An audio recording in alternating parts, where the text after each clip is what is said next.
बीडमध्ये उद्या होणाऱ्या छगन भुजबळ यांच्या ओबीसी महाएल्गार सभेला आता मराठा समाजानं विरोध केलेला आहे। छगन भुजबळांनी बीडमधील ओबीसी एल्गार सभेला एकत्र येऊ नये, यायचं असेल तर राजीनामा देऊन यावं अशी मागणी मराठा क्रांती मोर्चा समन्वयक आणि मराठा आंदोलकांनी केलेली आहे आणि त्यामुळे उद्याच्या सभेच्या अनुषंगानं बीडमध्ये वातावरण आता तापण्याची शक्यता व्यक्त केली जाते।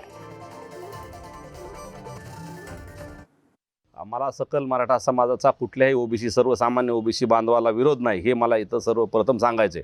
कुठल्याही समाजाबद्दल द्वेष बाळगणार नाही किंवा कुठल्याही समाजाबद्दल विशेष ममत्व दाखवणार नाही, ही जी शपथ मंत्री भुजबळांनी घेतलेली आहे त्या शपथेचा भंग करून ते मराठा समाजाला विरोध करतात, हे घटनाविरोधी आहे, हे त्यांनी घेतलेल्या शपथेच्या विरोधात आहे। म्हणून आमचा त्यांना विरोध आहे आणि त्यांनी जर या सभेला यायचं असेल, या मेळाव्याला यायचं असेल तर त्यांनी त्यांचा राजीनामा दिला पाहिजे आणि मग या सभेला आलं पाहिजे, त्यावेळेस आमचा त्यांना विरोध नसणार आहे।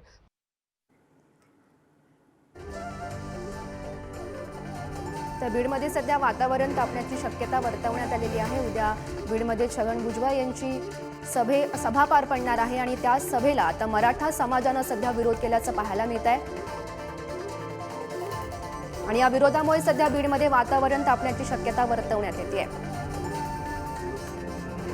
तर बीडमधल्या ओबीसी महाएल्गार सभेला आता सध्या मराठा समाजानं विरोध केल्याचं पाहायला मिळत आहे।